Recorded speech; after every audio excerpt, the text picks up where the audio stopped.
주택보조는 이제 여기 임대료 보조와 관련된 내용이죠. 주택보조 하면은 이제 생산자 보조도 있고요.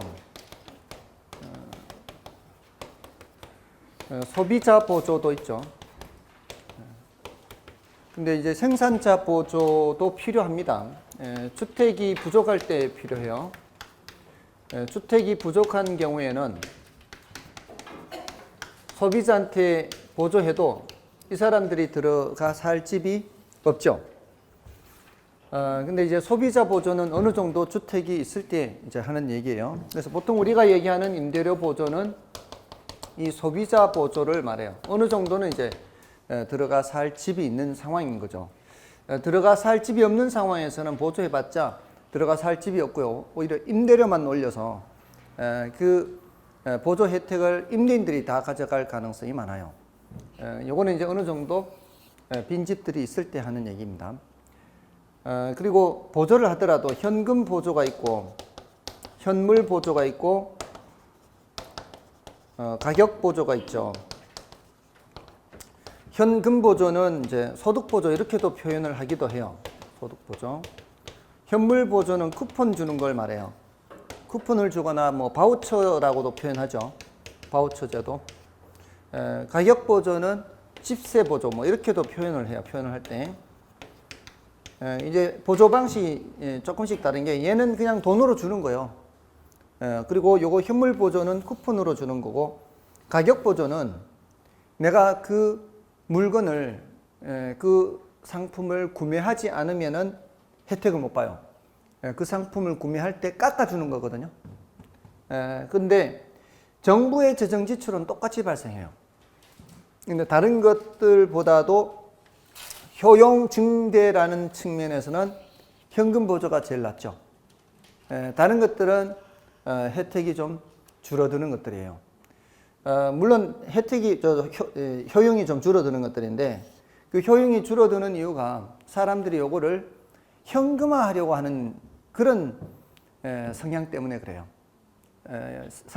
어떤 사람들은 이렇게 보조를 해준 이걸 원하는 게 아닌 경우가 있거든요. 예를 들어 예전에 저소득층들한테 쌀을 보조해줘요. 쌀. 물건으로 주죠. 쌀로 보조해주면 그거 쌀이 있어야 한 달 먹고 살잖아요. 근데요 이 쌀을 팔아가지고 술 사 먹어요. 이게 그러니까 그런 가장이 있는 걸 봤어요. 사는 거 형편이 안 좋은데 형편이 안 좋으니까 보조를 할 거 아니에요. 근데 이제 쿠폰을 줘요. 보통 쌀을 직접 주는 게 아니고 쿠폰을 준다고요. 그러면 이제 농협 창고 같은 데 가서 주면 이제 쌀로 바꾸죠. 그걸 이제 돈으로 바꿔서 술 마시는 거죠. 그럼 그 가족들이 어떻게 되겠어요? 그래서 그런 보조 방식은 요거보다는 좀 직접 주니까 조금 나을 듯 하지만 그렇지 않다는 거죠. 근데 가격 보조는 그 사람이 가서 싼 가격에 사 먹을 수 있도록 하는 거거든요. 요것보다 요게 만족도가 더 떨어지는데 이것도 그런 식으로 현금화가 또 가능해요. 사실은 싸게 사가지고 좀 더 비싸게 파는 거죠. 그러니까 10만 원어치를 내가 사면 5만 원에 사는 거예요. 그게 이제 한 달에 한도를 정해놓고 무한정 살 수 있는 게 아니고 그러면은 그 사람이 10만 원짜리를 5만 원 사가지고 한 8만 원에 파는 거죠. 그러면 3만 원 이득 보잖아요. 그걸로 또 술 먹는 거지. 자, 그러니까 이제 문제가 되는 거 사실은. 이거는 현금으로 5만 원 줘. 예를 들어 현금으로 5만 원 주는 거고, 얘는 물건으로 5만 원어치 주는 거고, 요거는 10만 원어치 사면 5만 원어치 깎아주는 거고, 그런 식인 거예요. 근데 이 효용 증대라는 면에서는 얘가 제일 높지만 정부가 의도하는 대로 나타날 가능성은 얘가 제일 높다 그래요. 그래서 특별한 언급이 없으면은 소비자 보조하면은 요거 가격 보조를 얘기를 해요. 특별한 언급이 없으면 깎아주는 프로그램이에요. 그래서 우리 교재 보실 때는 이제 생산자 보조에서는 조금 전에 말씀드린 것처럼 어떤 경우에 필요하다라는 정도 일단 알아두시면 되고요. 주택이 부족한 경우 필요하다 이런 정도 이제 알아두시면 돼요. 근데 그 밑에 그 소비자 보조는 그 소비자 보조에서는 오른쪽에 그 의는 여러분이 보시면 되고요. 보조 방식에서 바로 2번에 있죠. 현금 보조, 현물 보조, 가격 보조 있잖아요. 그 동그라미 2번을 보시면 현금 보조가 소비자의 효용을 가장 크게 증가시키나 정부의 의도한 결과가 나타나도록 하는 가장 효과적인 방법은 가격 보조. 보통은 이제 이걸 집세 보조 뭐 이렇게도 표현하는데요. 그렇게 가격 보조가 그렇습니다. 자, 이 임대료 보조는 저소득층 실질 소득을 증가시켜 저가 임대주택의 수요를 증가시킨다. 특별한 언급 없이 임대료 보조라 하면은 가격 보조를 얘기하는 거예요. 자, 이때 이제 나타나는 효과예요, 효과. 조금 전에서도 임대료 보조 효과, 임대료 규제 효과 했잖아요. 여기서는 이제 임대료 보조 효과를 따지는 거예요. 자, 이 임대료 보조는 저소득층한테 하는 거 아닌가요? 그럼 저소득층들한테 한두 명한테 하는 게 아니라 그 소득 계층은 다 해주는 거죠. 그러면은 전체적으로 소득 계층이 낮은 사람들은 실질 소득이 증가하죠. 그럼 이 사람들이 이제 보조받은 것으로 어떻게 하겠어요? 보조받은 것으로 전부 다 저축만 하겠어요? 아니면은 조금이라도 더 넓은데 알아보겠어요? 넓은데 알아보는 사람들이 늘어나겠죠. 전부 다는 아닐지라도 분명히 그럴 겁니다. 그러면은 저가 임대주택에 대한 수요가 증가해요. 그러니까 저소득층이니까 저급주택지역 이렇게 생각하면 돼요. 저급주택지역. 그러니까 달동네 생각하면 제일 알기 쉬워요. 저소득층들은 사는 곳이 대체로 그런 곳이니까. 달동네에 수요가 증가해요. 그럼 달동네에 조금 더 여건이 좋은 집에 대한 수요가 증가하면 임대료가 어떻게 돼요? 임대료가 올라가겠죠. 임대료가 올라가면 기존 임대인들은 뭘 얻게 돼요? 초과이윤을 얻게 되겠죠. 자, 이게 뭘 뜻하는가 하면은 임대료를 예를 들어서 이제 임대료가 시장 임대료가 50만 원 하는 상황에서 정부가 한 20만 원 보태준다 쳐보세요. 그러면 정부의 의도는 뭐예요? 당신들 주머니에서는 30만 원만 나와서 20만 원 보태서 50만 원짜리 집에 가서 사세요. 이런 의도란 말이에요. 근데 임대료가 한 60만 원 올라간다 이 말이에요. 수요를 증가시키는 과정에서 집을 알아보러 다니는 과정에서 임대료가 60만 원으로 올라가면 정부가 보태준 20만 원에 해당하는 그 보조와 자기가 이제 40만 원을 부담해야 되죠. 물론 원래 50만 원보다는 내려가지만 정부가 의도했던 30만 원보다는 높죠. 그게 누구한테 혜택이 돌아간다는 얘기예요? 임대인한테 혜택이 돌아간다는 얘기예요. 그럼 임대인 입장에서는 어떻게? 돈이 되니까 공급을 증가시키죠. 공급을 증가시키는 거예요. 공급을 증가시키면은 임대료가 어떻게? 내려가죠. 그래서 초과이윤이 사라지게 돼요. 결국은 초과이윤이 사라진다는 거죠. 이거는 모든 보조가 다 똑같아요. 지금 여기 임대료 보조뿐만이 아니라 정부에서 하는 육아보조 있죠. 육아보조도 구조가 똑같아요. 볼까요? 육아보조를 하면 어떻게 돼요? 수요가 늘어나요. 어린이집 수요가 늘어난다고요. 지금까지 안 맡기던 사람들도 맡기지 않나요? 예전에는 전업주부 같은 경우에는 애들 안 맡겼잖아요. 지금 전업주부도 맡기지 않나요? 지금은 전업주부도 맡겨요. 수요가 증가해요. 그럼 어린이집 돈 돼요? 안 돼요? 어린이집 돈 되죠? 그러면은 어린이집 공급이 늘죠. 어린이집 한 군데 하던 사람이 두 군데 하고 100평 하던 사람이 200평 하고 공급이 증가하는 거죠. 공급이 증가하면 임대료가 이제 원비가 내려가면서 이거는 뭘 전제로 한 거예요? 다른 조건이 똑같다면 다른 조건이 동일하면은 임대료가 원비가 내려가요. 그럼 초과이윤이 사라져요. 그럼 뒤늦게 어린이집 차리는 사람들은 별로 돈 되는 거 없어요. 근데 다른 조건이 동일하지 않아요. 보통 이런 상황일 때 다른 조건이 동일하면 초과이윤이 다시 원래대로 내려오는데 보통 어떻게 하는가 하면은 어린이집에서 이제 특별 프로그램을 더 해요. 무슨 저기 영어 교육 프로그램, 뭐 수학 무슨 프로그램 이렇게 해가지고 그래서 돈을 더 받는 거죠. 그러니까 학부모들 주머니에서 돈이 더 이제 예상보다는 처음에 의도했던 보다는 돈이 더 많이 나와요. 만약에 그게 아니라면 이 말이에요. 그게 아니라면은 학부모 주머니에서 나오는 돈은 대폭 주는 거죠. 그러니까 원래 어린이집이 우리 때만 해도 20몇만 원이었는데 그 이후에 30몇만 원 이렇게 올라갔잖아요. 근데 지금 어린이집 한 명당 나이에 따라 좀 다르지만 한 30만 원 가까이 되는 것 같던데요. 원래 정부의 의도는 30만 원을 전부 다 어린이집에 보내면은 학부모 주문에서는 한 푼도 나오면은 안 되는 거죠. 근데 다른 프로그램이 있기 때문에 여전히 또 돈이 나와야 되는 그런 상황이 되는 거죠. 옛날에 어린이집에는 그런 프로그램이 없었던 거죠. 그러니까 요거는 뭐를 전제로 해서 항상 이런 분석을 하는 거예요. 다른 조건이 동일하다면 다시 이렇게 된다 이런 뜻이에요. 아시겠죠? 자, 그렇게 분석을 하는 거예요. 자, 여기서 나중에 조금 더 설명을 드릴 건데요. 이번에는 그 뒤에 여가 현상이라는 게 있거든요.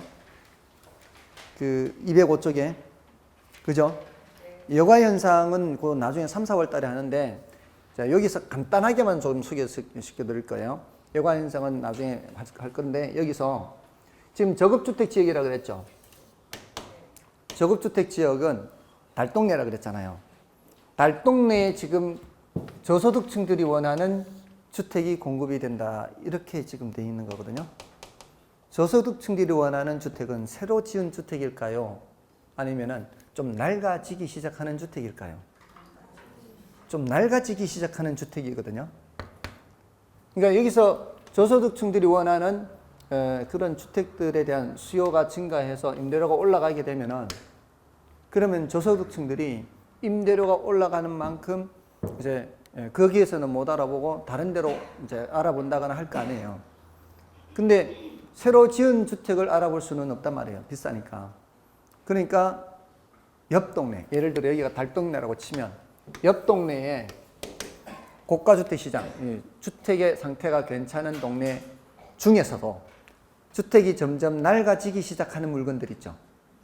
주택이 점점 낡아지기 시작하는 그런 물건들에 사는 임대인들이 뭔 생각하는가 하면은 임대료가 올라갔으니까 마침 우리 이거 주택이 낡아지고 하니까 이거를 그냥 세놓고 우리는 다른 데로 좋은 데로 가자. 이런 현상이 나타나기 시작한다는 거예요.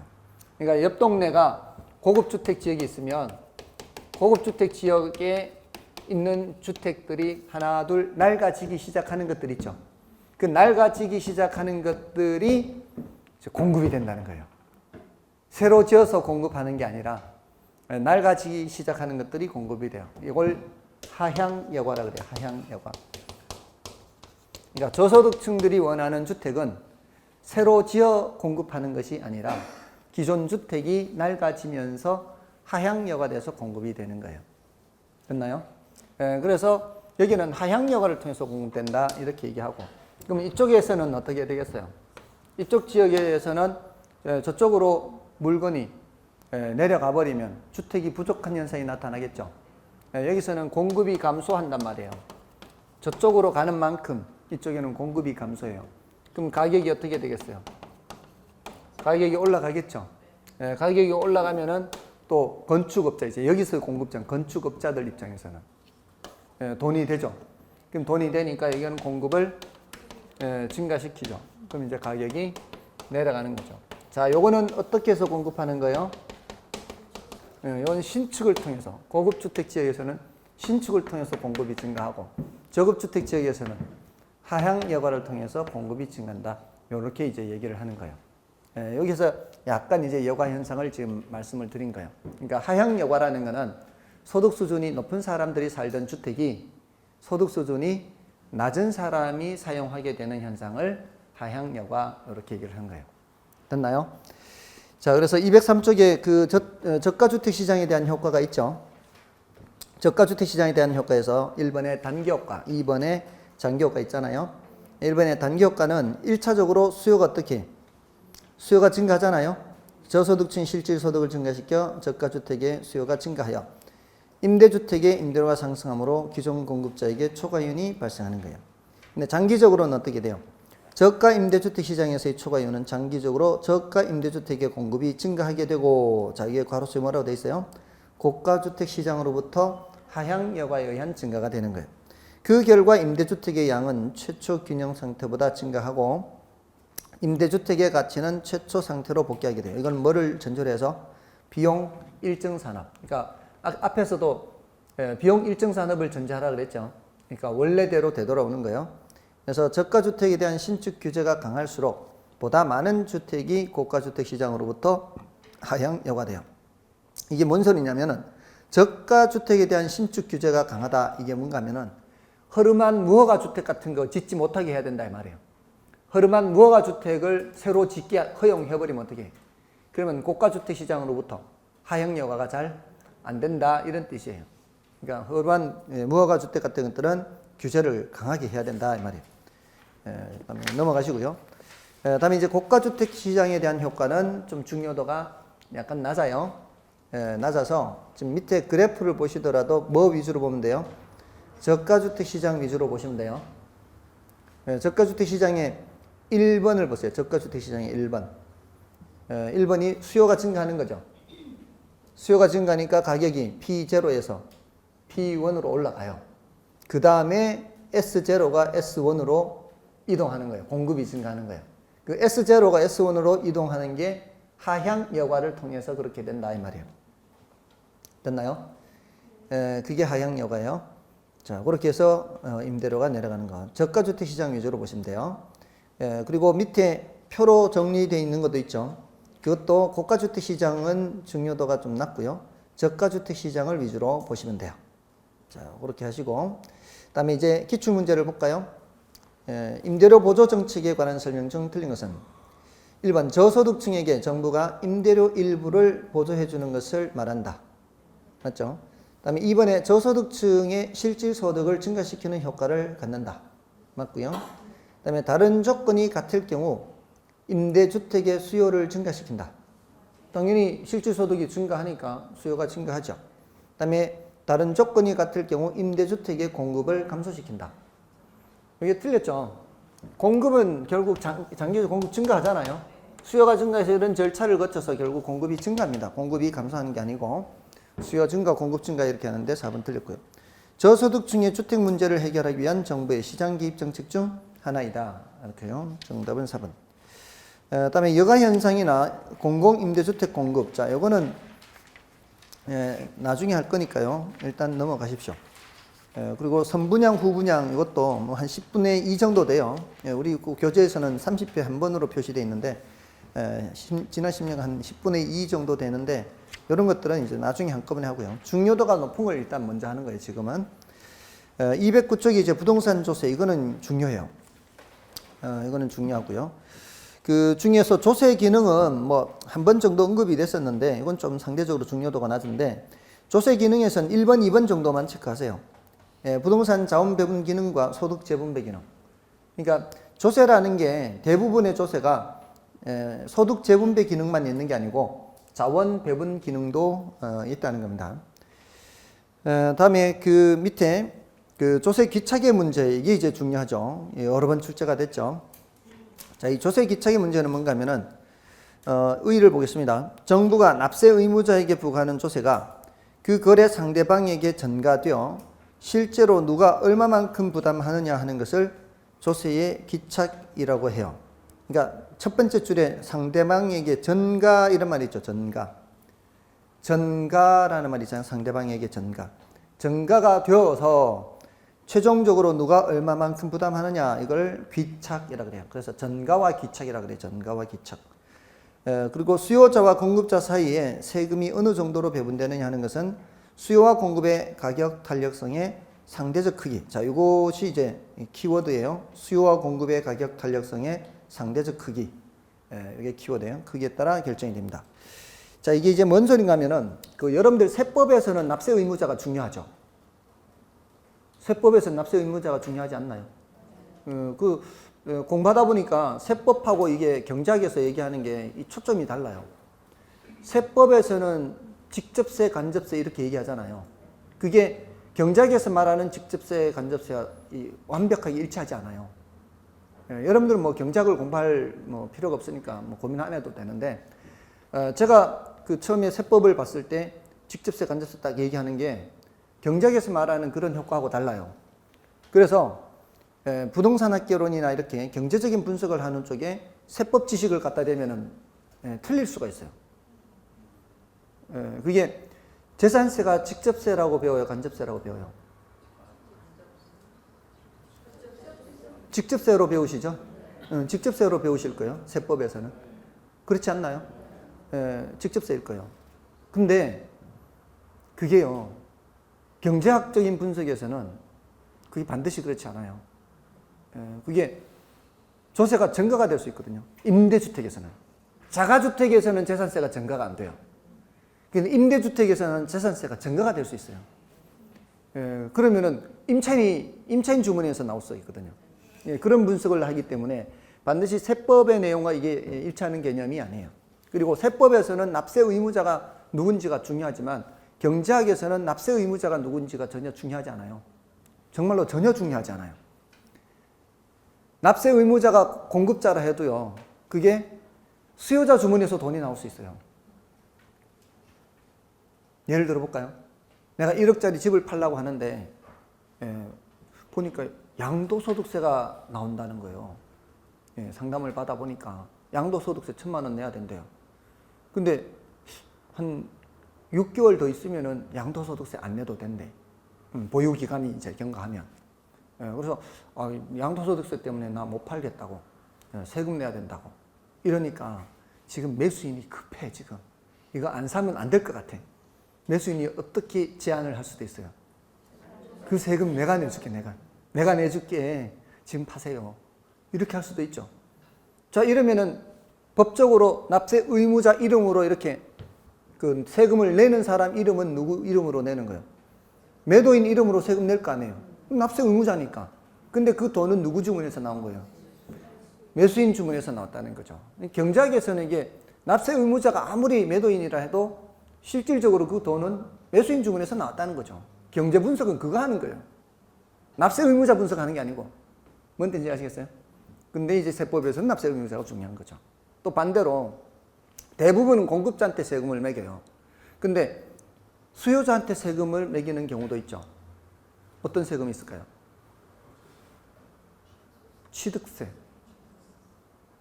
세금 살 때 수요한 사람한테 매기는 건 취득한 사람한테. 취득한 사람한테 세금 매기는 취득세 아니에요? 그래서 나는 집 주택 취득세가 1%인 줄 알고 갔는데, 그래서 세금도 300만 원 딱 마련해서 더 이상 돈을 마련 못할 정도로 딱 맞춰가지고 갔는데 취득세가 2%라는 거죠. 그래서 난 아이고 저 세금 300만 원 모자라가지고 3억짜리 집을 사는데, 혹시 3억짜리가 2% 맞나요? 1%인가요? 뭐 2%라고 칠게 그냥. 나 작년에 공부할 때 기억했는데 이거 또 까먹었어요. 1%인지 2%인지 지금 가물가물한데. 아무튼 취득세 1%인데 2%인데 1%인지 잘못 알고 갔다고 치고요. 그 300만 원 세금 때문에 나 지금 못 산다고 하니까 이제는 또 파는 사람이 급하면 어떡해. 그 300만 원 내가 내줄 테니까 지금 사라고 이렇게 할 수도 있잖아요.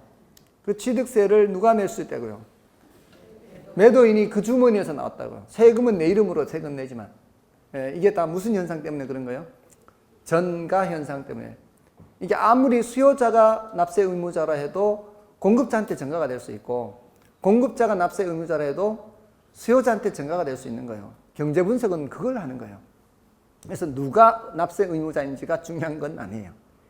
아무튼 이렇게 이제 조세가 전가되느냐 그렇지 않느냐, 이것은 급한 쪽이 세금을 더 많이 내는 거예요. 급한 쪽이. 급한 쪽이라는 얘기는 다른 선택의 여지가 없다는 거예요.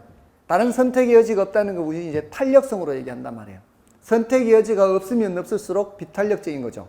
선택의 여지가 많으면 많을수록 탄력적인 거고, 결국은 상대적 탄력성에 의해서 결정된다, 이렇게 얘기를 한다 이 말이에요.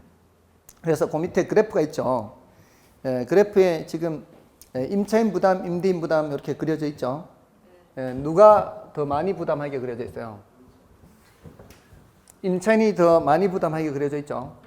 그거는 그림을 그릴 때 잘 보세요. 이게 원래는 이렇게 세금이 없을 때 상태라고 보세요. 그럼 세금이 부과되면은 세금을 부과한 만큼 여기 위로 올라가거든요, 이게. 세금 부과, 이게 가격이 상하죠, 가격이. 돈으로 나타내는 것은 상하로 움직이고요. 수량으로 나타내는 것은 좌우로 움직여요. 자, 지금까지 없던 세금을 매기는 거예요. 요 높이가 예를 들어 100만 원만큼 올라갔다고 쳐보세요. 100만 원 너무 심하나? 10만 원. 50만 원 하던 세금이 이제 10만 원만큼 더 올라갔어요. 세금이 아니고 원래 50만 원에 거래되던 물건이었는데 지금까지 없던 세금이 10만 원 더 붙여졌어요. 세금이 10만 원 붙여지면은 이제 물건을 파는 사람 입장에서는, 이제 공급자 입장에서는 얼마를 받으려고 해요? 60만 원 받으려고 하겠죠. 이거는 자기 생각이고, 받으려고 하는 건 당연히 10만 원 더 받으려고 하겠지만 가격이 여기서 결정되는 건 아니라 이 말이에요. 가격은 어디서 결정돼요? 여기서 결정돼요. 요 위치 높이를 잘 보세요. 여기가 60이고요. 여기가 50이에요. 육안으로 보기에 한가운데보다 어떻게 해요? 한가운데보다 위죠. 그러면 여기 한 58만 원 이렇게 볼까요? 요 높이를. 요 높이를 한 58만 원, 58만 원. 60만 원까지는 다 못 받았어요. 대신 한 상당히 많이 올라서 58만 원 받아요. 수요자가 이제 돈 얼마 내야 돼요? 수요자가 50만 원 내야 돼요. 50만 원 내면은 공급자는 일단 58만 원 내면 받아가지고 세금 얼마 내야 돼요? 세금 10만 원 내야 되죠. 그럼 자기 주머니 얼마 챙겨요?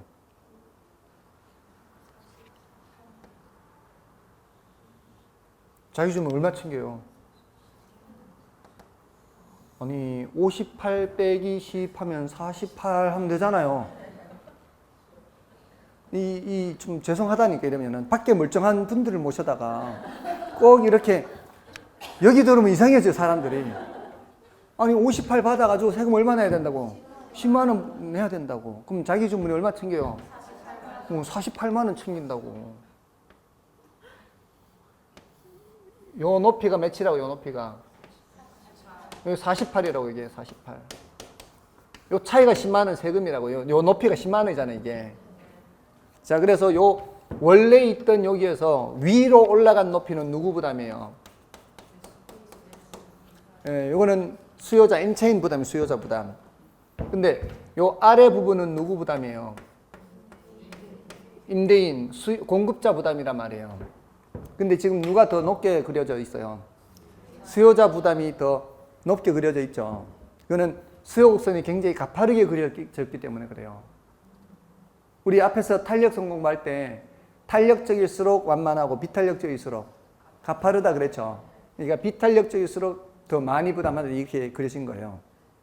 근데 지금 요 점에다가 못을 받고 여기도 못을 받고 여기를 중심으로 해서 이걸 이제 수요곡선을 눌러보는 거예요. 수요곡선 눌러보면 이 흰 빗금의 사각형을 내리 누르는데 요게 레일. 요 레일 따라 이렇게 내리 누르는 거예요. 내리 누르면 자, 요거 내리 누릅니다. 이렇게 내리 눌러서 여기까지 온다고 쳐보세요. 수요곡선이 여기 오면 요 점이 여기 오겠죠. 여기 요렇게 가요. 그러면서 요 점은 어디가 요렇게 오겠죠. 이 레일 따라 움직이니까 요렇게 되겠죠. 그럼 이렇게 이제 노란 빗금이 되는 노란 빗금이 되는데 여기는 노란 빗금 요렇게 되는 거예요. 위는 아래는 이렇게 되고. 자, 위에 이걸 내리 누른 거예요. 흰 빗금의 사각형 내리 누르니까 노란 빗금의 사각형이 됐죠. 그러면은 수요자 부담이 줄어들었죠. 그러면서 공급자 부담은 늘어났죠. 그러니까 수요 곡선이 완만해질수록 탄력적이잖아요. 탄력적일수록 아까 선택의 여지가 많다 그랬죠. 그러다가 수평이 되어버리면 어떻게 해요? 다 눌러버렸죠. 다 눌러버렸으면 자기 부담은 하나도 없는 거죠. 그러니까 말로 하던 거를 그림으로 설명하는 것 뿐이에요. 탄력적일수록 자기가 점점 덜 부담하다가 완전 탄력적이 되면 하나도 부담하지 않는다. 요거 얘기하려는 거예요. 근데 반대로 비탄력적일수록 이 사각형을 자꾸 끌어올리는 거예요. 이걸 비탄력적으로 사각형 끌어올리다가 이게 수요 곡선이 수직이 돼버리잖아요. 수직이 되면 여기까지 이렇게 다 끌어올려 버려요. 이걸. 그럼 여기까지 끌어올라오는 거예요. 사각형이.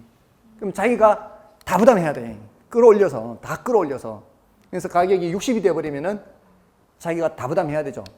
그러니까 수직인 거에서 수평인까지 가면서 수직일 때는 자기가 다 부담해야 되지만 약간 누르면 누를수록 자기 부담이 점점 줄어들다가 수평이 되면은 자기는 하나도 부담하지 않게 되는 거를 그림으로 설명하는 거예요.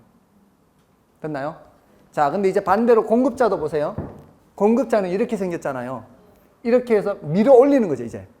공급자는 밀어 올리면 밀어 올릴수록 자기 부담은 줄어들어요. 그러다가 수평이 돼버리면 다 밀어 올려버렸죠. 다 밀어 올려버리면 자기는 하나도 부담하지 않아요. 또 공급자도 이렇게 가파르면 가파를수록 또 끌어내려요. 끌어내리면 자기 부담이 커지는 거죠. 그래서 수직이 되면 자기가 다 부담해야 돼. 결국은 수요자든 공급자든 수직이 되면 수직인 쪽이 다 부담해야 돼요. 수평인 쪽이 하나도 부담하지 않아요. 근데 둘이 같이 그려야 되니까 이게 상대적으로 누가 더 완만하냐 가파르냐 이렇게 되겠죠. 그럼 가파르기가 똑같으면 어떻게 되겠어요? 반반 부담해. 딱 반반. 반반.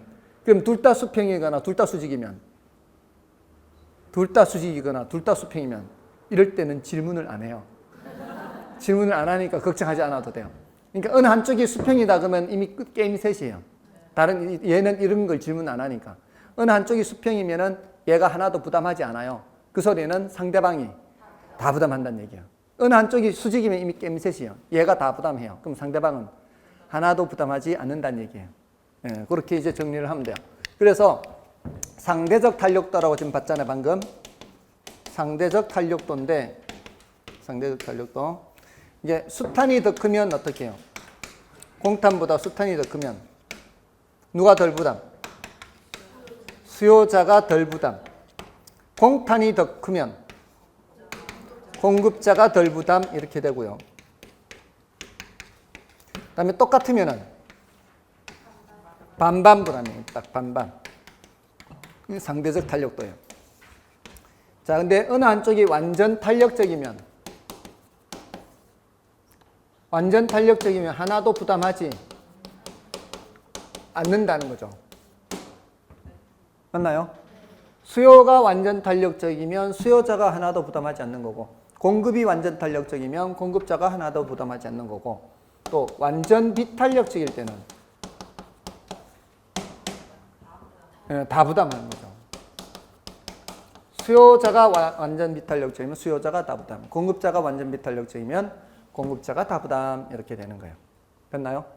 자, 일단 이 그림은 그걸 의미하는 거예요. 그림이 이해가 됐으면 됐고요. 그림이 이해가 됐으면 여러분들이 따로 안 읽어도 돼요. 굳이 안 읽어도 돼요. 그림이 이해가 됐으면. 아시겠죠? 그 그림 읽으시려면 머리 아파요. 말로 이렇게 설명하는 게 말로 한 거를 글로 쓴 거거든요. 뭔 뜻인지 아시겠죠? 여기서 뭐 문장으로 된 표현을 알아야 하는 건 없어요. 넘어가시면은 자, 이제 괄호 2번에 정률세의 역진세적 효과가 있죠. 이거는 중요도가 조금 낮아요. 그리고 괄호 3번이나 괄호 4번은 3, 4월 달에 한꺼번에 하면 되니까 여기서는 일단 넘어가시면 돼요. 그리고 기출문제도 여기는 일단 넘어가십시오. 이건 이제 넘어가시면 돼요. 난이도 높은 게 있어요. 자, 이제 뒤에 투자론을 이제 넘어가 보겠습니다. 자, 이렇게 해서 이제 여기까지 했고요. 중요한 것들은 다 했어요. 중요한 것들은 다 했고, 자, 이제 위험과 수익, 요거 들어가기 전에 투자에서 앞부분에 좀 점검할 게 있어요. 일단 234쪽에서는 투자의 의, 뭐 이 정도, 투자의 뜻 정도만 체크하시죠. 뭐 출제된 적은 없지만 투자가 뭔지만 이제 체크를 하는 거죠. 투자에 의해서 투자란 현재의 확실한 소비와 미래의 불확실한 수익을 교환하는 행위다. 이 정도입니다. 지금 내가 모아놓은 돈이 있는데 이 모아놓은 돈으로 써버릴 수도 있는데 소비해서 다 먹고 없애버릴 수도 있는데 그렇게 하지 않고 미래의 불확실한 수익을 얻기 위해서 어딘가에 자본을 투입하는 것을 투자라고 하는 거죠. 그 이제 부동산 투자의 장단점으로 내려가서 지렛대 효과. 자, 이건 지금 할 거예요. 지금 지렛대 효과는.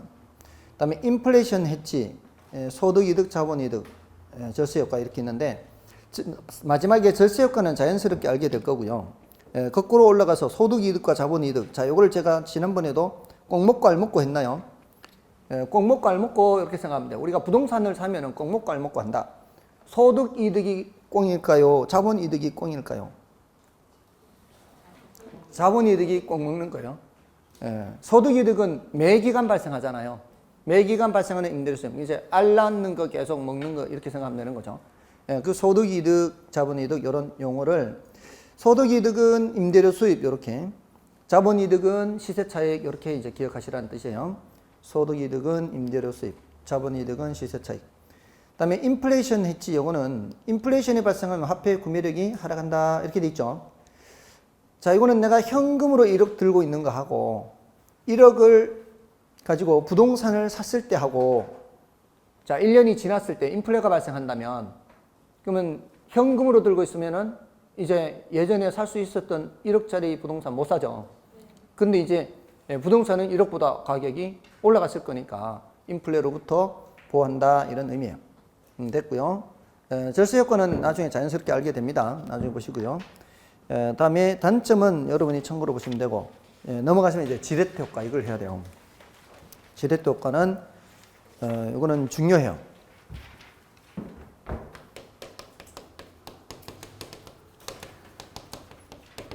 자, 이 지렛대 효과는 중요한데,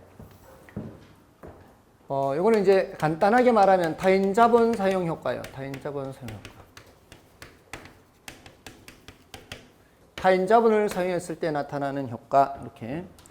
그러니까 자기 자본만으로는 지렛대 효과가 있다 없다. 자기 자본만으로는 지렛대 효과가 없어요. 타인 자본을 사용하면 뭘 줘야 돼요? 이자를 줘야 되죠. 근데 이자를 줘야 되는데 그거보다 총 자본 수익률이 높을 때 자기 자본 수익률은 더 높아지는 현상을 말해요. 이게 이제 우리가 원하는 정의 지렛대 효과예요. 예를 들어 남의 돈을 5%로 빌려요. 그래서 10%의 수익을 내요. 그러면은 자기 자본 수익률은 10%보다는 더 높게 될 거다 이거거든요. 좋지 않나요? 자, 내가 1억을 갖고 있는데 자기 자본이에요. 이걸로 내 돈으로만 투자하면 얼마 벌어요? 예상되는 수익률이 10%인 투자에다가 돈을 넣어서 예상대로만 된다면 1억으로 1,000만 원 벌겠죠. 근데 남의 돈도 1억을 빌리는데 5%로 빌린다 이 말이에요. 빌릴 때는. 자, 그래서 함께 투자를 한 거죠. 함께 투자를 해서 예상대로 10%가 되면 남의 돈도 얼마 버는 거예요? 1,000만 원 버는 거예요. 그러니까 합쳐서 2억 투자해서 2천 버는 거 아니에요. 2억 투자해서 2천 버는 게 10% 버는 거 아니에요. 자, 그런데 이게 총자본 수익률이란 말이에요. 총자본 수익률이 2억에서 2천 10%란 말이에요. 근데 남의 돈 빌린 1억에 대해서 1,000만 원을 다 줄 필요가 없고 요 중에서 얼마만 주면 되는 거예요? 요 중에서 500만 원만 주고 남는 500은 내가 챙기는 거죠. 그러면 내 돈 1억에 대해서는 이제 물론 원금도 갚아야 되죠. 이제 1억 500 해서 갚아야 돼요. 내 돈 남은 1억에 대해서는 내가 얼마 챙기게 되는 거예요? 1,500 챙기는 거 아니에요. 내 돈으로만 했으면 얼마밖에 못 챙기는 걸? 1,000만 원밖에 못 챙기는 걸 남의 돈을 이용해서 내 돈에 떨어지는 크기가 더 크게 됐잖아요. 이게 우리가 원하는 정의 지렛대 효과라는 거죠. 자, 그러면은 1억만 할 게 아니라 1억 더 하면 좋지 않을까요? 1억 더 하면 얘도 얼마 벌어와요? 1,000만 원 더해서 이제 1억 1,000으로 도는 총 3억이 나가서 3천 버는 거잖아요. 어차피 이거는 변함이 있어요, 없어요? 총 자본 수익률은 변함이 없어요. 그렇지만 요 돈도 500은 이자 주고 500은 내가 챙기면 내 돈 1억이 얼마 챙기는 셈이 되는 거예요, 이제는. 2천 챙기는 셈이 된다 이 말이죠. 여기서 500 남기고 여기서 500 남기고 여기는 내 돈 1,000이니까 다 갖고 그래서 총 2천을 챙기는 거죠. 맞나요? 이쯤 되면 한 10억 빌리면 안 될까? 안 될까요? 되긴 되는데 이게 예상대로 된다면 괜찮겠죠. 예상대로 안 되고 이게 0%가 돼버리면 어떻게 돼요? 0%가 되면은 그냥 자기 자본 1억으로만 나간다면은 그냥 0% 하면은 그냥 내 원금은 유지되죠. 근데 남의 돈하고 함께 했을 때 얘도 0이란 말이에요. 근데 얘는 뭘 줘야 돼요? 이자를 줘야 되니까 1억에서 500을 챙겨줘야 돼요. 그럼 원금 500이 주니까 나는 마이너스 5%가 되겠죠. 근데 이걸 2억을 쓰면은 어떻게 되겠어요? 네, 마이너스 10%가 될 거 아니에요. 근데 10억을 쓴다면은 마이너스 50% 될 거 아니에요. 1억에 마이너스 5%인데 10배 10억 쓰면은 마이너스 50%. 한순간에 반토막이 나는 거죠, 내 돈이. 이러기 때문에 요거를 표시를 할 때 이렇게 한다 이 말이에요. 여기가 5% 위치고 여기가 10% 위치예요. 남의 돈을 요 길이 한 칸만큼 쓰면은 여기가 몇 프로? 이거 5%, 10%라면 여기는 15%, 20%, 25%, 30% 이렇게 올라간다 이 말이에요.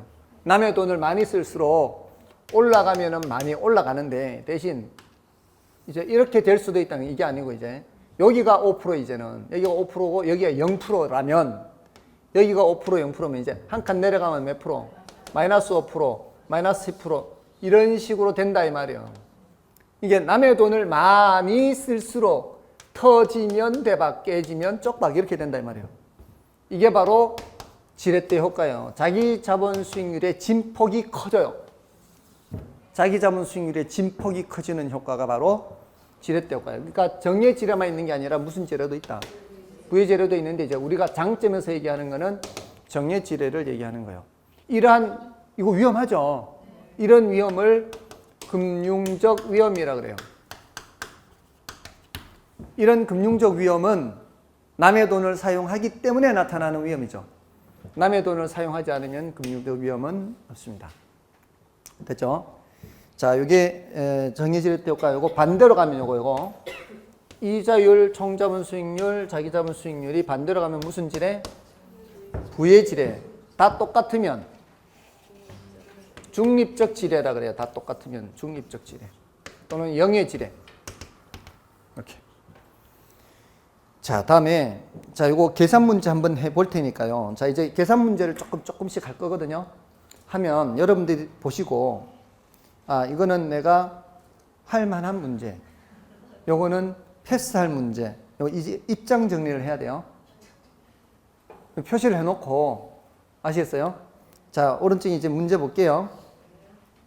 다음 보기와 같은 상황에서 임대주택 투자자의 1년간 자기자본 수익률은 했죠. 자, 임대주택 총 투자액의 100만 원이요. 문제에서 이렇게 출제돼요. 100만 원이 얼마인지 알아야 돼요. 얼마예요? 1억에 100만 원이 100개 있다 했듯이에요. 그럼 1억이죠. 그럼 자, 그럼 여기다 이제 써서 이렇게 정리를 하는 훈련을 해야 돼요. 총 얼마를 투자해서 총 1억이에요. 총 1억이에요. 근데 요 1억이 이렇게 갈라지잖아요. 자기 자본 얼마예요? 자기 자본은 40백만 원이니까 4천이죠. 자기 자본은 4천만 원 이렇게. 만 단위로 하는 게 보통 좋아요. 그러니까 1억도 만 단위로 하면은 1만 만 이렇게 돼요. 만 단위가 우리가 이제 대체로 어렵지 않게 실수하지 않는 거예요. 다음에 차입금이 6천만 원이죠. 타인 자본이 6천만 원이에요. 자, 4천만 원, 6천만 원. 남의 돈 빌릴 때는 뭘 줘야 돼요? 몇 프로예요? 8%인가요? 8%. 자, 다음에 수익은, 얻는 수익은 얼마예요? 1년간 순영업 소득 800만 원. 순영업 소득이 소득이득 자본이득. 순영업 소득은 소득이득. 꼭 먹고 알 먹고야. 알 먹는 거예요. 매 기간 발생하는 임대료 수입이죠. 근데 뭐도 있어요, 지금? 1년간 임대주택의 가격 상승률도 있죠. 뭐도 먹고 있어요, 지금? 꽁도 먹고 있죠. 꽁 먹고 자본이득도 있죠. 그러면 2%가 어디에 대한 2%예요? 가격이 올랐으니까 1억에 대한 2%죠. 1억에 대한 2% 얼마예요? 이제 여기서 2천만 원 하면 이제 골치 아파지는 거예요. 1억에 대한 2%는 200. 그러니까 소득이득 800에다가 뭐도 얻고 있어요? 자본 이득 200 얻고 있죠. 이게 1억으로 얻는 수익이죠, 수익. 맞나요? 맞아요, 아니에요. 그러면 총 자본 수익률은 얼마예요? 총 자본 수익률은 10%잖아요. 이게 1,000만 원이니까. 우리는 총 자본 수익률을 구하는 게 아니고 자기 자본 수익률을 구하는 거잖아요. 자기 자본 수익률을 구하려면은 투자액이 무슨 투자액이 나와야 돼요? 지분 투자액, 자기 자본 투자액이 와야 되겠죠? 이게 1억 분의 1,000만 원 하면은 총자본 수익률 이거 구하는 거예요. 총자본 수익률. 우리 이거 구하는 거란 말이에요. 이거는 내 돈만 나와야 되죠. 아까 1억이 얼마 버냐, 1억이 얼마 버냐 했잖아요. 맞나요? 됐어요? 여기는 누구 돈만 와야 된다? 내 돈만 와야 돼, 내 돈만. 여기는 누구 돈이 와야 돼요? 전체, 근데 다 빌린 거 전체 합계가 와야 되고. 맞아요? 근데 여기 1억은 다 합한 거잖아요. 다 합했을 때 번 거는 무슨 수익률? 총자본 수익률. 근데 우리는 총자본 수익률 구하는 게 아니고 자기 자본 수익률 구하니까 분모에 뭐가 와야 돼요? 자기 자본만 와야 돼, 자기 자본. 분자에는 지분 수익, 내 돈한테 떨어지는 수익이에요. 자, 요거를 계산을 할 때는 어떻게 해야 돼요? 이쪽으로 와서 자기 자본은 얼마 와야 되고 자기 자본은 4천만 원 와야 되고 지분 수익은 이게 전부 다 내 게 아니다 이 뜻이에요. 이 중에서 뭐를 줘야 되니까? 이자를 줘야 되니까. 이자 얼마 줘야 돼요? 6천만 원의 이자죠. 그러니까 요 1,000만 원 다 내 것이 아니고 뭘 빼야 돼요? 이자, 요 곱하기만 하면 돼, 이자는. 6천만 원을 8%로 빌렸으니까 얼마예요? 480 이렇게 되죠. 그러면 4천분의 얼마가 남아요? 520 남을 거 아니에요. 자, 이거 반띵 한 번 하면 얼마예요? 2천분의 260. 또 한 번 하면은 1,000분의 130. 약분하면은 맞나요? 우리 시험에서는 대체로 쉬운 숫자가 나와요. 4, 1, 10, 100 이런 숫자가 아니면은 2, 4, 뭐 아니면 5, 25 이런 쉬운 숫자가 나오는 편이에요. 네, 아무튼 이거 계산기 두드리면 돼요. 여기까지 하면 나머지 이제 계산기 두드리면 돼요. 이 식을 세우는 게 중요한 거죠. 분모에 뭐가 와야 돼요? 분자에는 지분 수익인데 전체 수익에서 뭐 뺀 거? 이자 뺀 거. 이렇게. 자, 이거 할만한 거예요? 패스하는 거예요? 할만한가요? 그러면은 중급 수준의 계산 문제를 할 수 있어요. 예, 요런 형태의 문제를 기준으로 해서 요거보다 난이도가 높아지면 제가 난이도 상으로 분류해요. 요걸 기준으로 해서. 근데 요거를 어려워하는 분들이 계신다니까요. 그래서 그래요. 요거보다 어려운 거는 난이도 상, 요거보다 쉬운 거는 중하로 이렇게 밑으로 내려가는 거예요. 예, 그 기준이 되는 문제가 지렛대 효과 문제예요. 그래서 이걸 할만하다라고 생각하시면은 10문제 중에 한 7문제는 할만하신 분들이에요. 아시겠어요? 자, 일단 지렛대 효과는 이렇고요. 좀 쉬고 이제 위험과 수익 들어가겠습니다.